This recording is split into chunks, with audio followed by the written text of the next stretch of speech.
This story follows Ito, a college student who moved into an apartment near his university. After getting settled in, he decides to take a minute to relax. That's when he notices a talisman on the ceiling.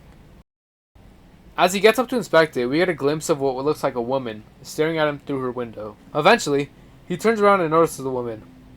As he questions whether her house is safe, he doesn't immediately do anything. The next day, while he's taking out the trash, he notices the same woman looking at him again. Now, he's certain something is off. He drops his bags and runs off. The next scene cuts to him and his friends walking together in the evening. He asks him if he wants to help him unpack, but after his friend denies, he insists, mentioning the woman across the street and saying how creepy it was.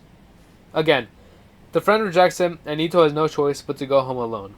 Once he arrives home, he notices the door is unlocked, but he doesn't think much of it, believing that he just left it that way.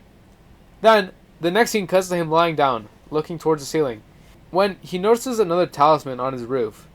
He gets up, and from the same view, we see the woman who was once there isn't there anymore.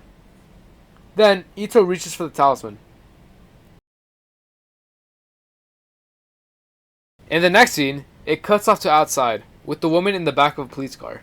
In the final scene, Ito is seen scrubbing his floor, cleaning up the footprints the woman left behind. Except, that's when he notices the talisman fall from under the table. He then flips over the table to see the bottom is completely covered in talisman.